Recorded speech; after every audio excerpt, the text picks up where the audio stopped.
अप्पे आत येऊ का ग? बाबा या की.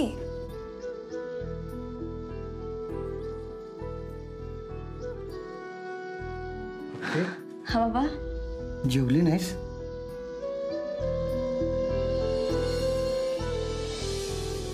बाबा माझी नाही इच्छा. अगं इच्छेचं काय आहे तवा? उलट आता तर तू स्वतःची जास्त काळजी घेतली पाहिजेस ना. असं का म्हणताय बाबा तुम्ही? अगं आता घरच्यांशी बाहेरच्यांशी सगळ्यांशी तुला एकटीलाच भांडायला लागेल ना. मग अंगात ताकद नको का? अहो हो बाबा, पण माझी खरंच नाही इच्छा होते. अगं त्यासाठी नाही तर आपल्या शरीरासाठी जेवायचं बघ. बाबा थोड्या वेळाने खाऊ. बर. अप्पे अर्जाला भेटलीस? कवा? काल रात्री. काय म्हणला ते? तेच म्हणलं जे आधी म्हणत होत. तू ना त्याला भेटूच नकोस बघ. हा बाबा, पण एक असं कारण नाहीये ना. काय बी कारण असू दे, पण तू नकोच जाऊस त्याला भेटायला. त्याला एक अक्कल नाही, त्यानं माती खाल्ली आहे. तू कशा पायी त्रास करून घेतेस उगाच? हा बाबा, पण त्रास होतोच की. बरं तू एवढा बी त्रास नको करून घेस. अगं त्याला काडीभर तरी वाईट वाटते का? अजून असा का वागत असेल? अप्पे ग, तो ना मुलकाचा हट्टी आहे बघ. लहानपणापासून ओळखतो मी त्याला. त्याने एकदा ठरवलं ना की नाही ऐकायचं तर ऐकणारच नाही तो बघ. आत्ता बी तेच करतोय तो. हो बाबा, पण त्याला कळत नाही का त्याच्या या अशा वागण्यामुळे मला, तुम्हाला, सगळ्यांना केवढा त्रास होतोय. कळल पण आत्ता नाही कळणार. असं नको व्हायला की जेव्हा त्याला कळल तेव्हा वेळ हातातून निघून गेलेली असेल.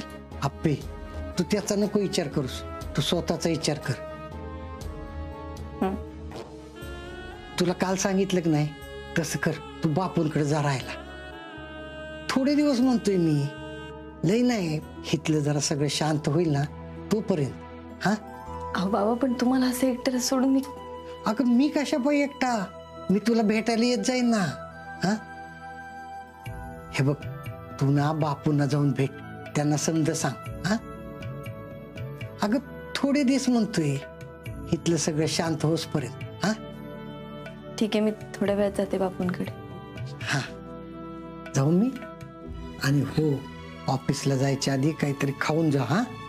हो बाबा. काळजी घे स्वतःची. येत. हो.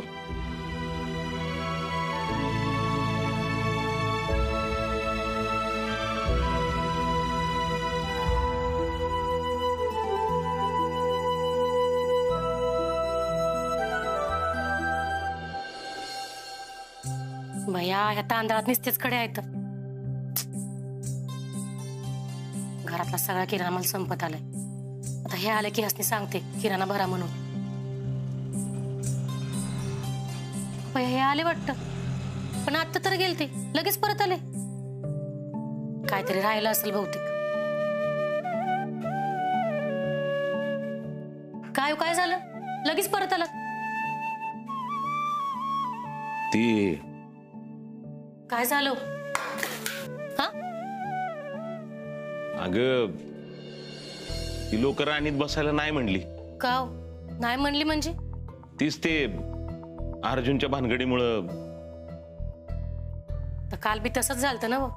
आता लोकांनी तीच मनात ठेवलंय, त्याच्याविषयीच बोलतात म्हणूनच नाही बसली.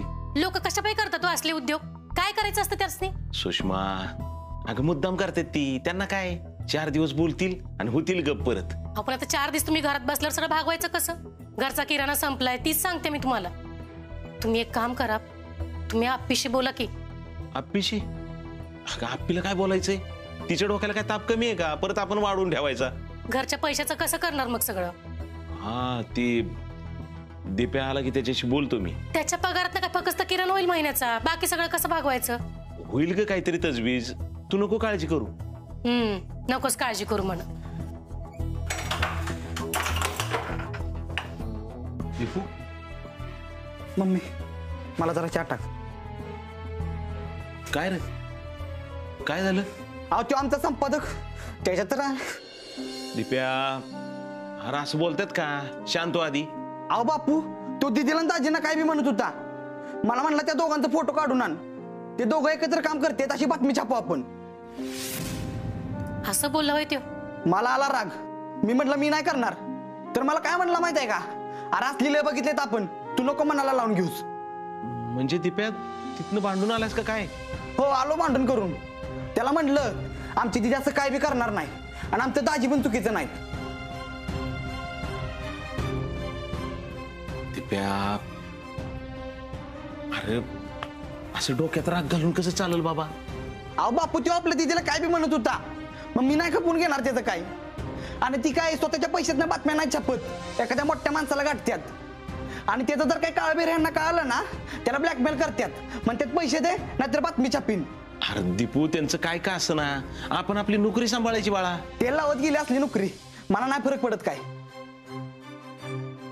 दिप्या अरे असं कसं बोलतोयस तू? हा, आताच मी दोघं म्हणत होतो महिन्याचा किराणा तुझ्या पगारातनं भरू म्हणून.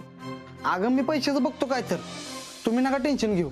दिप्या पण दीदीला ह्यातलं काय कळायला नको बरं का? बापाव तेवढं कळतंय की मला, तिला नाही सांगत काय. मग आता कसं करायचं? सुषमा मी असं करतो, मी साताऱ्याला जातो, तिकडेच 2-4 खेपा करतो. बापाव तुम्ही म्हणला की दुसऱ्या अड्ड्यावर थांबून देत नाहीत म्हणून. ती बघता येईल पुढच्या पुढं. नाही थांबून दिलं ना तर मग इकडचा माल कुठेतरी तिकडे नेतो, माल उचलायचं तरी काम करतो ना. हा बापू, खरंच काय तर करा. मी पण फोनाफोनी करतो. पण बापू तुमचं बरोबर आहे. मम्मी, आपण दिदीला यातलं काय बी करून द्यायचं नाही. तिच्या मागं आधीच दाजींचं लय टेन्शन आहे.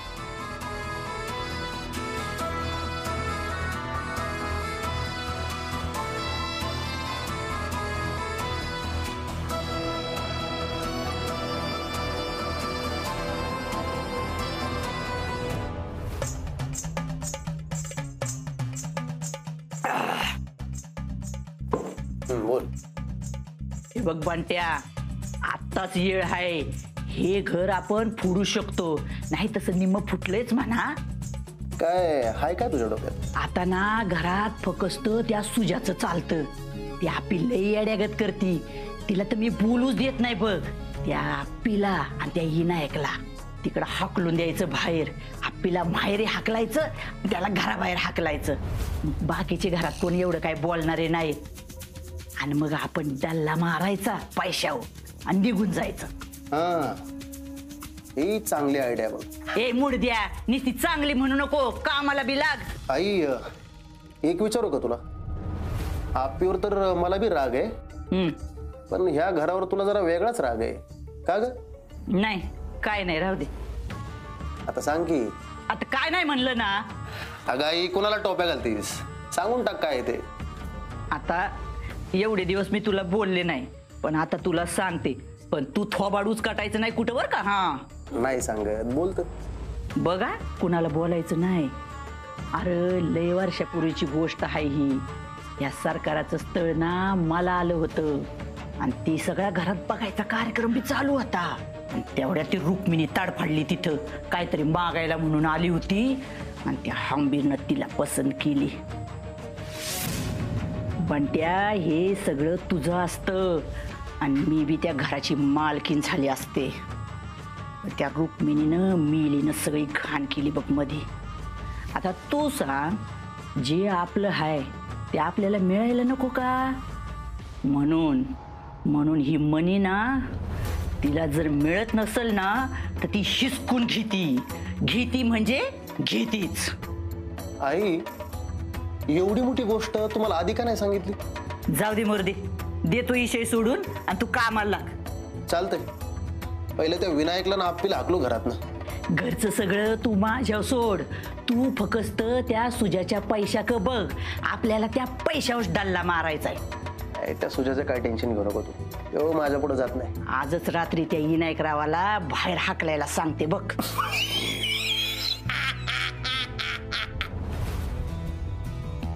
कदमांचं काय खरं नाही गड्या आज.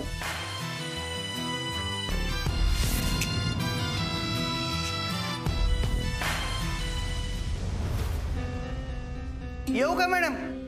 या शिर्के. हे घ्या मॅडम. पेढे अहो कशासाठी? घ्या तर पहिला. बरं घेतला. आता सांगा कारण काय? सांगू? अहो आज तुमचा पहिला पगार झालाय.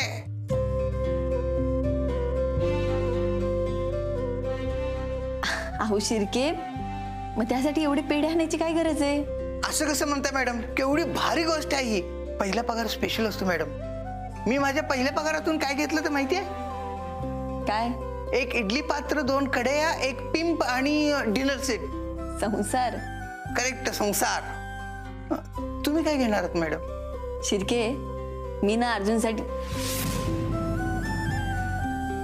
काय घेणार होतात म्हणाला? अहो अर्जुनसाठी बाईक घेणार होते. अर्जुन आतापर्यंत स्वप्नील सरांचीच बाईक वापरत होता ना, म्हणून म्हटलं त्याला स्वतःची बाईक घेऊन द्यावी. पण आता दुसरं काहीतरी घ्या, घरच्यांच्यासाठी घ्या. पण आजचा दिवस साजरा करा मॅडम. आज आपण ऑफिस मधले सगळे लोक जेवायला जाऊया. शिर्के एवढ्यात नको. पण पुन्हा जाऊ नक्की कधीतरी. जाऊया. मॅडम, तुमचा आनंद तुम्ही साजरा केलाच पाहिजे.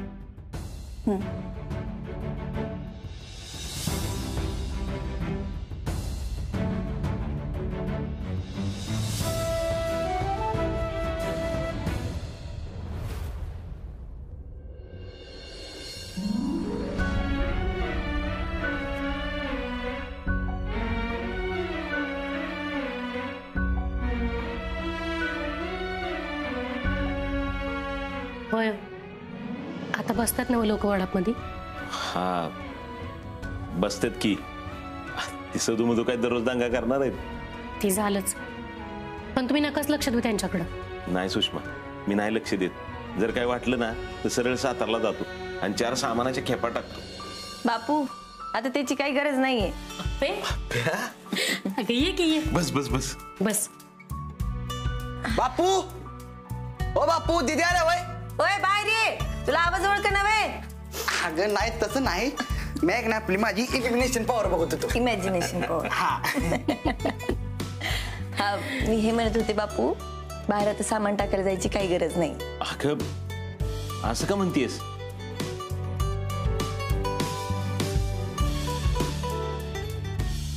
हा माझा पहिला पगार.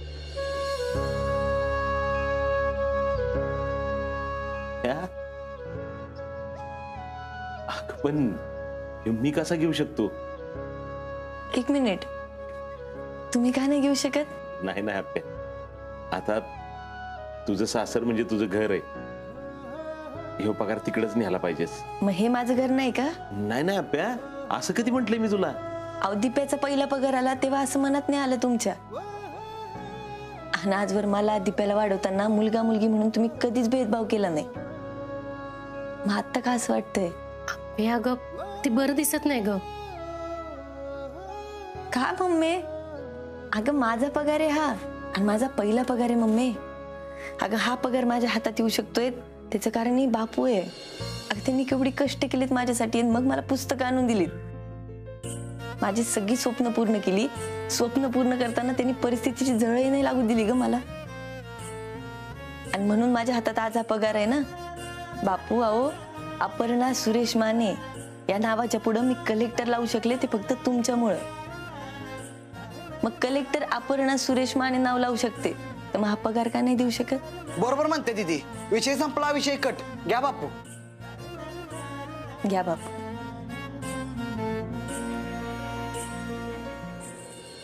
देवा पुढे ठेव. आप्या, अमोल दादाला नमस्कार कर. आज अर्जुनराव पाहिजे होते. अगं मग मी पाहिजे होते काय? दाजी कुठं नाच गेलं, इथंच आहेत. तसं नाही रे दिप्या, या परिस्थितीत आपल्या सोबत पाहिजे होते. मम्मी अगं ही परिस्थिती त्यांनी स्वतःच्या अंगावर ओढून घेतली. दीदी, तू भेटलीस का दाजींना? भेटली की. मग काय म्हणलं? दिप्या अरे इतक्या लवकर आणि एवढ्या सहजासहजी सुटणार नाहीये. आपे, या जखमा जास्त चिघळून देऊ नयेत. सुषमा, समजूतदार आहेत आपली पोर, कळतंय त्यांना. त्यांना फक्त थोडा वेळ दे. अहो बापू, दीदीला नाही काय कळत. दिप्या, तू आहेस का तिच्या जागी? तिच्या डोक्यात काय चाललंय माहितीये का तुला? नाही बापू, पण थांब की जरा, तिला थोडा वेळ दे, त्या दोघांना पण थोडा वेळ दे. ते सगळं नीट करतील बघ. पण आप्पे, या खेपेल तुम्ही भेटलात तेव्हा काय बोललात ग? मम्मी, आपण या विषयावर नको बोलायला. मी येऊ का? अगं जेवून जा. अगं नाही, नको. मी ऑफिसात थेट इथे चालले होते ना, मग आता घरी जाते. बाबाही वाट बघत असतील माझी. काळजी घ्या बा. हो बापू, येते मम्मी, येते.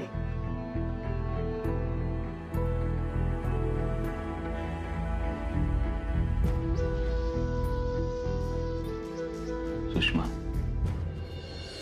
लय गुणाची आहे बघ माझी आप्पी. अगं माझं दिप्याचं काम सुटलंय हे माहित आहे तिला, पण बोलून नाही दाखवणार. म्हणूनच तिने पगार बी दिला नव्हता.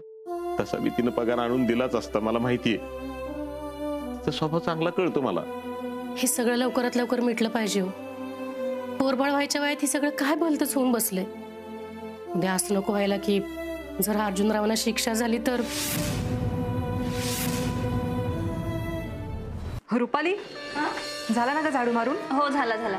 चला सगळेजण जेवायला बसूयात. हो, पण अपर्णा आली नाही अजून. नाही, तिला यायचं तेव्हा येऊ दे. पण आता सुजाला ना सगळ्यांशी लय महत्वाच्या विषयावर बोलायचंय. अरे जेवता जेवता बोल की. नाही, आत्ताच बोलायचंय. जेवायला काय फुकट येतंय का? म्हणजे नाही म्हणजे आता घर चालवायचं म्हणल्यावर पैसे लागतातच ना. बरं, पैसे नाही तर दुसरं काहीतरी काम करावं. फुकटचं कशाला पोसायचं ना कुणाला. सगळ्यांनी घरात काय ना काय आणून द्यायचं, हा सरकारांचा नियम होता. तुला नेमकं काय बोलायचंय सुजा? तीच सांगतोय, ऐकून घ्या. आरजा असतो जेलात आणि काका काही काम न करता नुसता बसून असतोय. हा, पहिलं तरी शेतात जायचं, वर्षाचं निदान गहू तांदूळ ते तरी मिळायचं, कधीतरी भाजीपाला मिळायचा. पण आता काहीच नाही. मग काय करायचं ना. सुजा, लाज वाटू दे जरा. नाही नाही, बोलू दे त्याला. हो सर, काही चुकीचं बोलत नाही मी. सरकारांचे नियम आहेत ते आहेत. आणि आता आई बी आजारी असते ना. हा, आणि ते कलेक्टरला पगार बी मिळत असेल ना. ती काय फुकटात काम करणार आहे का तवा? पगार झाला नसेल अजून. पगार झाला नसेल म्हण. तिचा पगार झाला बी असेल आणि तिकडे वडापाल्याला नेऊन बी दिला असेल. ती काय हिथं पैसे देणार आहे का तवा? तर काका, काय करायचं काय तुझं? काही ना काही काम केलं पाहिजे ना.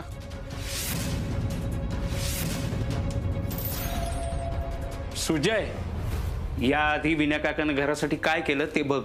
हा, बरोबर बोलतात ते. दादा, तू काय बी करायची गरज नाही. ए आत्या, तू तर अजिबात मध्ये बोलायचं नाही बरं का. तुला आयुष्यभर पोसले आम्ही.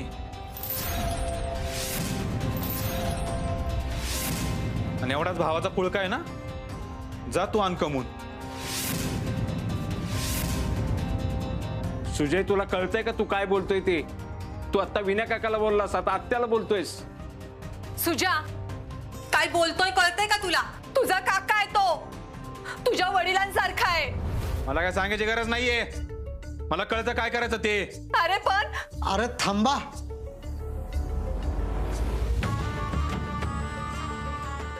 बोल सुजा, तू म्हणशील ते मान्य आहे मला.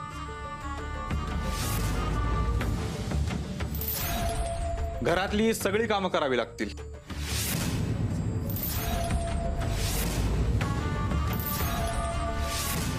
आत्तापासून सुरुवात करू.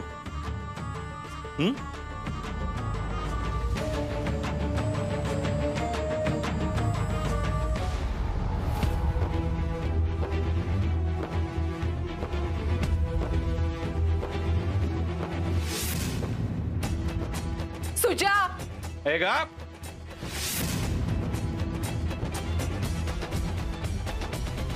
तर काका, जेवायच्या आधी परत एकदा झाडून काढ.